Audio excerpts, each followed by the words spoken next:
Gue lagi inget sih siapa? Temen Itu kita loh, tuh yang udah lama gak kelihatan. Iya, namanya siapa? Si Eko. Iya, benar. Kapan lo terakhir ketemu Eko? Wah, udah lama banget sih kayaknya sebelum pandemi deh. Gue terakhir ketemu dia tuh sebelum dia berangkat S2 ke luar negeri. Ya itu sebelum pandemi. Mestinya kuliahnya udah selesai ya? Iyalah. Kenapa pulang-pulang? Masih kena lockdown kali sana ya? Apa? Atau kayaknya emang... Bukannya harus pulang ya kalau terima beasiswa kayak gitu? Oh gitu ya? Kata siapa? Peraturan pemerintah. Oh ada yang baru, katanya nggak usah. Udah sekarang. berubah? Kata aja gitu. Pantesan dia nggak pulang-pulang. Iya, mungkin tuh udahlah. Gak ada wadahnya kata sini nih. Nggak ada kerjanya di sini. Katanya gitu. Oke. Gitu. Jadi, sayang lah potensi dia gitu ya. Halo, gue Ikram. Gue Dipta Hari ini kita mau bahas soal peninjauan kembali kebermanfaatan LPDP. di Indonesia. Oke. Kita bahas di mana? Flipside. Flipside.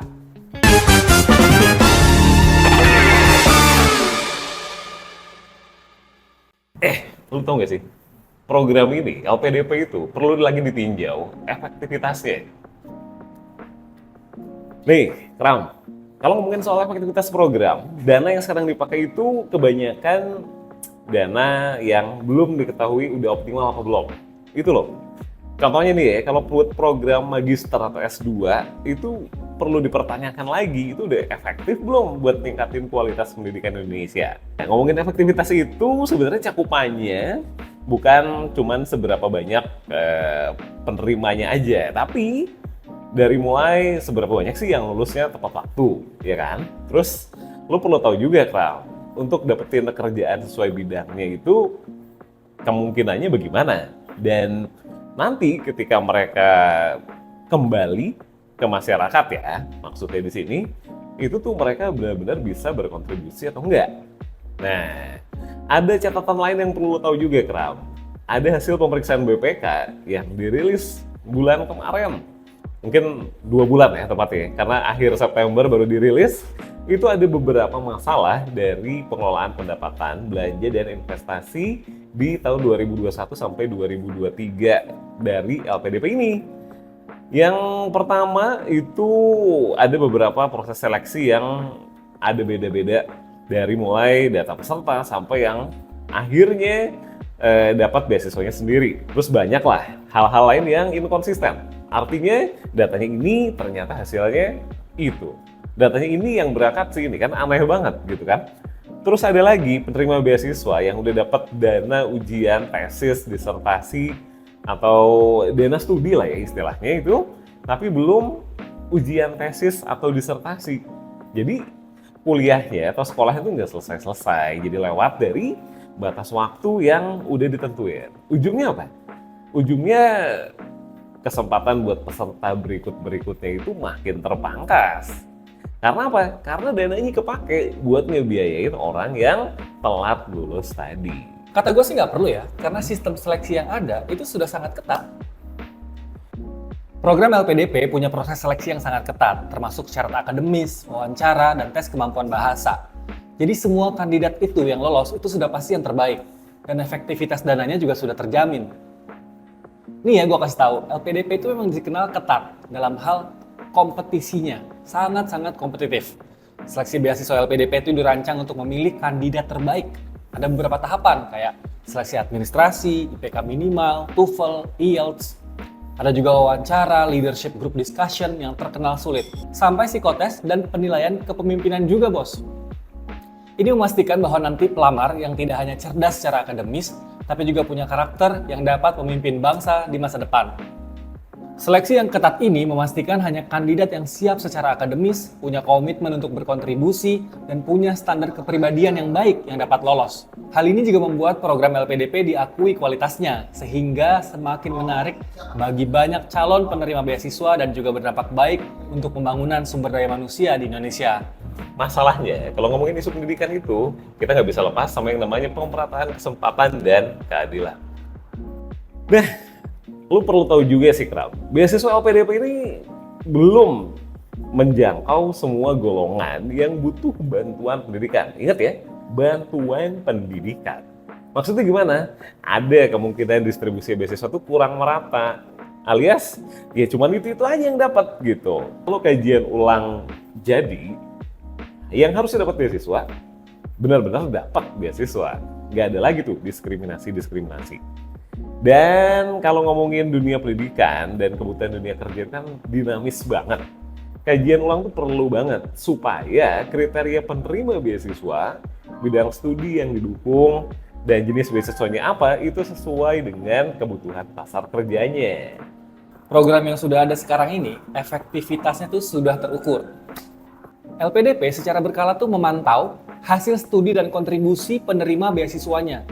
Dengan begitu, efektivitas investasi uang pajak kita dapat diukur secara langsung dari pencapaian dan kontribusi alumni. Ya memang, gue juga mengakui ini belum sempurna. Tapi setidaknya ini sudah dilakukan rutin ya. Tapi alokasi anggaran LPDP itu masih bisa dialihkan buat pembiayaan riset. Nih ya, kalau pengkajian LPDP itu dia berlakukan, ada keuntungan dari pemerintah bisa nganggarin 20% dari APBN buat pendidikan yang sekarang itu angkanya nggak main-main Kram, 20 triliun buat LPDP doang. Dan anggaran riset itu masih minim, sementara kita perlu banget yang namanya riset. Dan kalau benar-benar sampai nanti diberlakukan pengkajian ulang, dana riset kita bisa lebih optimal lagi. Bagaimana dengan tujuan jangka panjangnya? Yang penting kan itu, tujuan jangka panjang yang ada sekarang itu sudah jelas. Dana LPDP dirancang untuk investasi jangka panjang dalam pendidikan dan sumber daya manusia Indonesia yang bertujuan meningkatkan daya saing bangsa. Pengkajian ulang yang terlalu sering dapat mengganggu perencanaan dan tujuan jangka panjang ini. Bisa-bisa target pemerintah untuk mencapai Indonesia Emas 2045 tidak terwujud. Hanya karena banyak peraturan yang berubah-ubah. Ini yang jadi masalah. Banyak yang udah terima LPDP terus nggak balik lagi ke Indonesia. Nih, satu hal yang perlu kita ingat bersama ya. Lembaga Dana Pengelola Pendidikan alias LPDP itu saat ini ada 35.500-an atau tepatnya 35.536 penerima beasiswa. Dan dari jumlah itu ada 400-an, tepatnya sih 413 penerima beasiswa atau awardee yang nggak balik lagi. Jadi lu bayangin aja sendiri, komposisinya cukup banyak loh dari mereka yang dapat beasiswa. Terus yang jadi masalah itu sebenarnya siapapun yang menerima beasiswa LPDP wajib balik ke Indonesia. Dalam ada waktunya ya, nggak sembarangan balik ya, ntar bisa aja 10 tahun, 20 tahun, nggak kayak gitu. Tapi maksimal tuh 90 hari dari tanggal kelulusan. Nah, tapi nggak cuma masa baliknya aja Kram. Yang jadi lebih masalah lagi adalah dia wajib berkontribusi selama 2 kali masa studi ditambah 1 tahun alias 2N+1 di Indonesia setelah studinya selesai. Dan itu harus dilakukan secara berturut-turut. Tapi ada update lagi nih Kram. Menteri Pendidikan Tinggi, Sains dan Teknologi yang sekarang di Kabinet Merah Putih bilang kalau lulusan LPDP itu nggak perlu balik lagi ke Indonesia. Dan alokasi pendanaan LPDP juga ada perubahan komposisi. Sekarang yang pengen diperbanyak itu lebih ke sains dan teknologi. Jangan lupa juga bahwa stabilitas keuangan dan tata kelola yang ada itu sudah baik, jadi buat apa lagi dikaji ulang? Dana LPDP dikelola secara profesional dan transparan dengan audit rutin untuk memastikan penggunaan dana sesuai dengan tujuan yang diinginkan. Proses tata kelola yang baik ini dapat menjadi jaminan bahwa dana dikelola dengan efektif. Perlu diingat ya, yang punya kewenangan secara penuh akan LPDP ini adalah Kementerian Keuangan, bukan Kementerian Pendidikan Tinggi dan Riset, bukan kementeriannya Bu Stella. Jadi pertanggungjawabannya sudah jelas dong. Jangan lupa, proses seleksi program beasiswa LPDP itu harus lebih kredibel. Satu yang perlu jadi catatan bersama nih, banyak temuan yang bilang kalau proses seleksi beasiswa LPDP itu bikin kontroversi. Dari mulai wawancaranya itu kental banget sama kesan sara, intimidatif, udah gitu nggak relevan Kram. Banyak juga pertanyaan sensitif yang muncul, kayak urusan privasi atau keluarga ikut-ikutan ditanyain. Kan aneh banget nggak sih? Terus program beasiswa ini ngelibatin dana besar dari pemerintah. Itu ya yang paling jadi masalah. Evaluasi keseluruhan itu bakal bikin transparansi penggunaan dana lebih baik lagi. akuntabilitasnya dari lembaga terkait juga makin oke, dan pastinya jaga kepercayaan publik dari program beasiswa. Dan bahayanya ini, kalau ganti-ganti program seperti ini, itu bisa beresiko menghambat kemajuan akademik. Pengkajian ulang yang terlalu sering atau terlalu ketat dapat menciptakan ketidakpastian dan menghambat proses pendidikan. Kandidat yang berpotensi dapat kehilangan kesempatan untuk mendapatkan beasiswa tepat waktu. Dengan alasan ini, menurut gue, selama tata kelola dan evaluasi rutin sudah berjalan baik, maka pengkajian ulang tidak lagi diperlukan.